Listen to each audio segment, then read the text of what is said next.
Topic is cell cycle. Most prominent persons known very well maybe what was cell cycle.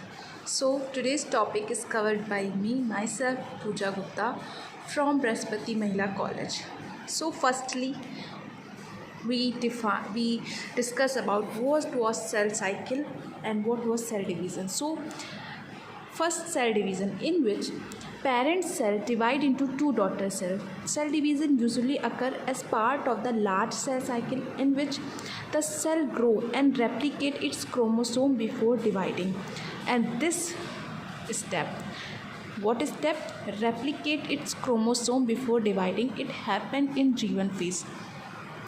In eukaryote, two distinct type of cell division. A vegetative division, it means mitosis, because in mitosis producing daughter cell genetically identical to the parent cell, or those cells which are generated from the mitosis, also known as somatic cells. And a cell division, another one, a cell division that produce haploid gametes for sexual reproduction, known as meiosis, because in meiosis reducing the number of chromosomes from two of each type in diploid parent cell. It means a parent cell contains 46 chromosomes in each cell, but in haploid cell, if it is from paternal, so it is sperm, it contains 23 chromosomes, and if it is maternal, so it is 23 cell chromosome. Both combine when they form combinedly zygote, which is 46 cell. In the zygote, the mitochondria is maternal and centriole is paternal. Okay, a chromosome from two of each type is the diploid parent cell to one of each type in the daughter cell. In cell biology, mitosis is the part of the cell cycle in which replicate chromosomes are separated into two different nuclei or two new nuclei. Cell division gives rise to the genetically identical cell in which total number of chromosomes is maintained. In general mitosis, division of the nucleus is presented the S phase or interphase, during which the DNA replicate occur and is often followed by telophase and cytokinesis. The cell is divided. It often done by four processes: prophase, metaphase, anaphase, telophase. Whenever after the nucleus divides, the term came cytoplasmic division. The cytoplasmic division, its specific term is cytokinesis, which divide the cytoplasm, organelle and cell membrane of one cell into two cells. Now we discuss about what was drawn in the blackboard. So firstly you see that it is a structure, circular structure. The circadian rhythm completed this cell division or cell cycle is 24 hours. First it was G1, then S, then G2, then M, then again continue cell G1, S, G2, M. Here the G1 take at least 14 hours, S take at least 8 hours, G2 take at least 4 hours, and M phase is take at least 1 hour. When you combine all the hours, so total is 24 hours. Okay.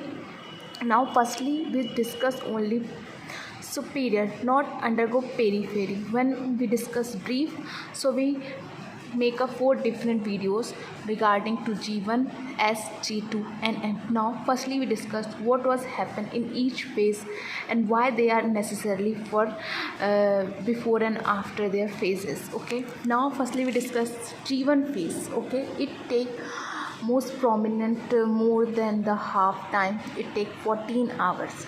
Here in G1 phase, the cyclic D and CDK4/6 its promoter, E2F its promoter, retinoblastoma or P53 its against the work or its inhibitor. Okay, अब हम और discussion करते हैं कि जीवन में गए, जीवन में साइक्लिक डी और CDK4/6 यानी CDK क्या है, काइनेस के रिप्रेजेंट काइनेस, और काइनेस का काम क्या होता है, फॉस्फोराइलेट करना। जीवन को स्टेट रखना या रोक के रखने का काम कौन करता है, रेटिनोब्लास्टोमा और P53। पर अगर उसको हमें कंटिन्यू करना है तो क्या करना पड़ेगा, रेटिनोब्लास्टोमा और P53 को रिमूव करना पड़ेगा।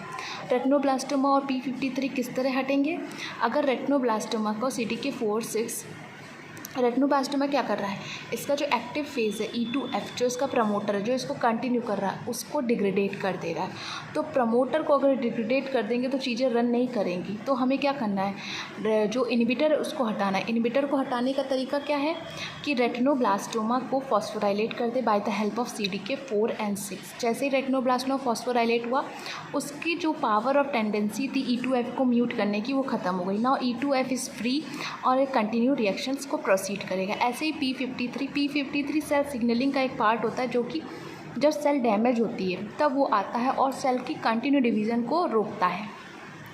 Now we move on the G2, G1 से मिड G1। यहाँ पे साइक्लिक E है और CDK2 है, ठीक है। यहाँ पे जो काम G1 में साइक्लिक D और CDK4/6 कर रहे थे, वहाँ पे ये काम साइक्लिक E और CDK2 करेंगे। Now we move on the S phase या रेप्लिकेट फेस। यहाँ पे क्या हो रहा है, रेप्लिकेट हो रहा है। जैसे G1 ग्रोथ फेस हो रही थी, यहाँ पे हर चीज़ का डिवीज़न हो जाता है, ठीक है, हर चीज़ का डिवीज़न होता है। Recovery from the previous division, cell double its organelle, cell grow inside, accumulation, raw material for DNA synthesis, DNA replicate, ये सब काम होते हैं S फेज, G1 फेज में। Now we move on the S phase. इसमें DNA replicate होता है, protein associate with DNA are synthesized. इसके क्या कंपोनेंट होते हैं, साइक्लिक A और CDK2। यहाँ पे SRF एक फैक्टर होता है जो कि इसका प्रमोटर होता है, ठीक है, और उसको SOC1 म्यूटेंट करके रखता है। तो SOC1 को डिग्रेड करने का काम कौन करेगा, साइक्लिक और CDK2, जिससे SRF फ्री हो जाएगा और कंटिन्यूटी रेप्लिकेशन होता रहेगा। Now we move on the G2 phase. It's the growth and preparatory phase for mitosis. हर चीज़ के लिए कहीं आपको जाना होता है तो आप पहले प्रिपेयर होते हो ना, तैयार होते हो ना। तो ऐसी सेल अगर डिवीज़न में जाने से पहले क्या होती है, प्रिपेयर्ड होती है, तैयार होती है। तो G1 क्या होता है, वही उसका ग्रोथ और प्रिपरेटरी फेज है, किसके लिए, माइटोसिस के लिए, ठीक है। फिर move on the M phase, ठीक है। M फेज में cyclic A, B and CDK1 आ जाएंगे। और M फेज में भी अगर ये प्रोफेज में M फेज है, अगर इसमें माइटोसिस हो रही है तो क्या होगा, prophase, metaphase, anaphase, telophase, cytokinesis. Pro, meta, ana, telo, ये चारों में क्या होगा, न्यूक्लियर डिवीज़न होगा। पर जब सेल डिवीज़न की बारी आएगी तो क्या हो जाएगा, साइटोकाइनेसिस। ये ओवरऑल इंट्रो था, सिर्फ आप कह सकते हैं, ब्रीफ में नहीं था कि सेल डिवीज़न क्या होता है, ये कैसे काम करता है। अगर हम G2 की बात करें तो ये between DNA replicate and onset of the mitosis. Obvious सी बात है, ये S और M के बीच में तो क्या होगा, DNA रेप्लिकेट और ऑनसेट ऑफ माइटोसिस के बीच में self synthesization, protein necessary for cell division. अब हम M फेज की बात करते हैं। Mitosis will include mitosis, karyokinesis, nuclear division, daughter chromosome distribute into 2 daughter nuclei. Cytokinesis में क्या होगा, cytoplasm divide result in 2 genetical identical daughter cells. मैं पहले टाइम का आपको बता चुकी हूँ। Circadian clock allow cell to synchronize with the physiological process, जिसमें G1 लेता है 11 घंटे, S लेता है 8 आवर्स, G2 लेता है 4 आवर एंड M लेता है 1 आवर। मे भी आपको ये इंट्रो सेल साइकिल का समझ में आया होगा। कंटिन्यू हम अपनी वीडियो रखेंगे, तो कल फिर मिलेंगे। Bye bye, thank you for that.